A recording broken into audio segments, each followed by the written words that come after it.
중국인 범죄가 심각합니다. 살인, 강도, 이제는 유골함도 훔쳐서 돈 달라고 협박하고 선 넘는 중국인 범죄 2025년 3월 우리나라의 현실이에요. 지금 사증 없이 입국하는 거, 무비자 입국. 무비자 입국이 가능하게 만들어 놓은 제주도, 중국인 입국이 늘면서 중국인 범죄가 선을 넘고 있습니다.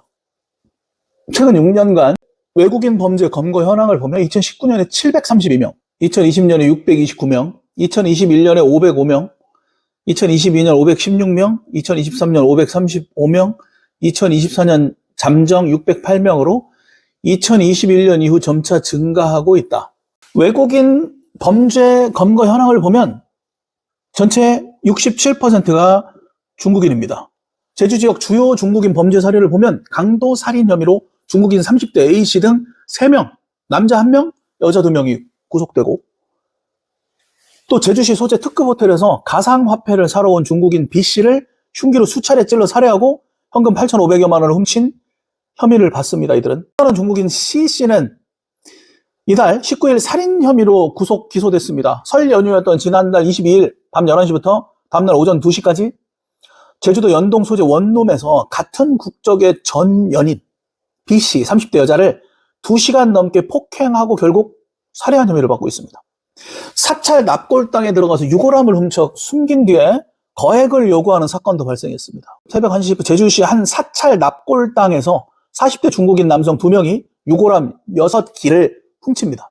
이 유골함을 5km 떨어진 야산에 3개씩 두 곳에 나눠서 숨겨놓은 다음에 당일 오전 출국합니다. 직항으로 홍콩을 거쳐서 캄보디아로 갑니다. 그리고 나서 이 사찰 측에다가 훔친 유골함 영상을 보내요. 그리고 나서 이걸 되찾고 싶으면 200만 달러를 보내라. 즉 우리 돈으로 28억 7천만 원을 보내라고 요구합니다.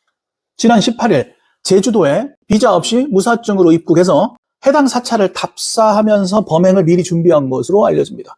경찰은 24일에서 26일 3일간 40여 명의 인력을 동원해서, 이게 다 우리나라 세금이에요. 국민들 세금. 40여 명의 인력을 동원해서 해당 영상을 보면서 인근 야산을 뒤져서 유골함 6기를 모두 찾아내요.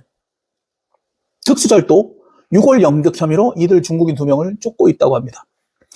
16일 날 제주도 소재 주택에서 일용직 노동자 중국인 6명이 동포를 상대로 폭행하고 지갑에 있던 현금 300여만 원을 훔쳐 달아난 사건이 발생했고 순차적으로 검거가 돼서 특수강도 혐의로 구속됐습니다. 또 다른 중국인 일당 6명은 낮 12시 20분쯤 제주 소재 호텔 객실에서 중국인 B씨를 폭행하고 8억 4천만 원 상당의 가상화폐를 훔쳐서 달아납니다. 이들은 호텔과 제주국제공항 등에서 모두 검거돼서 구속된 상태입니다. 또 다른 중국인은 지난해 8월 태국에서 항공기를 타고 제주도에 입국하는 과정에서 필로폰 130g을 받은 뒤 국내로 밀반입하려다 세관에 적발됩니다. 그리고 지난해 10월 제주지법에서 1심 공판에서 징역 7년을 선고받습니다. 또 다른 중국인은 지난해 9월 19일 중국 베이징에서 제주도로 오는 항공기의 탑승, 휴대전화를 이용해 승무원의 신체를 수차례 불법 촬영한 혐의로 벌금 500만 원을 선고받습니다. 앞서서 지난해 6월 제주 원도심 도로변과 주차장 등에서 중국인 관광객이 용변을 보는가 하면 편의점에 쓰레기를 무단 투기했다는 글이 온라인에 게시되면서 제주도 관광 이미지에 타격을 입히기도 했습니다. 제주경찰청은 그 당시에 40여 명을 또 동원해서 기초질서 위반 단속을 전개했습니다. 하지만 최근에는 경범죄급인 기초질서 위반 행위를 넘어 살인 등 강력범죄가 잇따르고 있기 때문에 범죄예방 대책 마련이 시급합니다. 제주경찰청은 지난해 조직 개편을 해서 외사과를 폐지했더라고요. 역행하는 거예요, 지금 이게. 2016년 제주도, 제주시 모 성당 신도 피살 사건 등 제주에서 외국인 강력범죄가 잇따르자 제주경찰청 내 외사과가 설치됐지만 본청 차원의 조직 개편에 따라 정보화 장비과와 공공안녕정보과, 외사과를 통폐합해서 치안정보과를 신설합니다. 정보화 장비과, 공공안녕정보과, 외사과를 합쳐서 통폐합한 치안정보과로 합쳤다는 얘기입니다. 외사과를 부활하고 도내 경찰 인력 증원이 필요하다는 지적들이 지금 나오고 있습니다. 1,300만 관광객 치안 수요 맞는 증원이 필요하다라고 제주경찰청장을 얘기해요. 즉 경찰력 증원해달라. 외국인 강력 사건이 중국인이 많이 이용하는 호텔과 카지노에서 발생하고 있다. 외국인 강력 범죄의 70%가량이 중국인에 의해 발생하고 있다. 경찰이 호텔과 카지노 등에 항상 들어가 관리할 수 있는 형편은 못 된다. 그러나 그럼에도 중국 영사관 등과 협력해서 입국할 때부터 범죄 예방, 홍보, 순찰을 강화하도록 하겠다.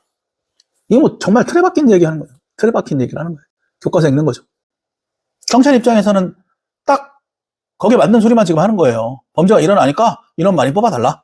그리고 중국 영사관들과 협력해서 범죄 예방, 홍보, 순찰 강화하겠다. 지금 이거예요. 최근 외국인 강력 범죄가 카지노 일대 환전거래 등 과정에서 발생하는 특성을 보인다. 형사과 국제범죄수사팀을 중심으로 외국인 범죄에 대한 첩보수집, 불법행위 단속을 강화하겠다. 각 경찰서 외근 형사를 중심으로 카지노, 외국인 밀집 지역 등에 대한 형사활동을 제기해 외국인 강력범죄는 구속수사를 원칙으로 충분한 수사와 법집행이 이루어지도록 하겠다. 자, 여론이 안 좋아지니까 이런 얘기를 하는 건 좋겠는데 중국의 중국 영사관, 중국이란 나라에 휘둘리지 말고 강력한 자국민 안전과 자국민 보호가 먼저니까 그거에 대한 뭐 정말 근본적인 대책을 마련해 주길 정말로 호소합니다. 정치권에. 뭐 경찰관들이야. 경찰 조직은 거기에 맞춰서 움직이고 정말 뭐 수동적으로 이렇게 움직일 수밖에 없는 조직이지 않습니까? 그래서 정말로 이 중국인 범죄가 심각하다. 무사증으로 들어오게 하는 것도 이게 문제가 있다. 제주 관광에 어떤 그런 타격을 입을 수 있기 때문에 돈을 목적으로 진짜 중국인을 받아들이고 하는 건 참 좋은데 이 사증 없이 무작위로 이렇게 들어온다는 건 제주도라는 지역 자체를 뭐 우리나라 땅이 아닙니까 거기는? 제주도 자체를 무법천지로 만들겠다는 거니까 이거 근본적인 대책이 필요해요. 민주당에서 간첩법도 뭐 반대하고 있고 지금 대한민국이 누구를 위한 나라인지 어떻게 돌아가고 있는지 진짜 정말로 문제가 심각합니다 여러분. 예, 심각합니다. 참 개탄스러운 현실입니다 지금.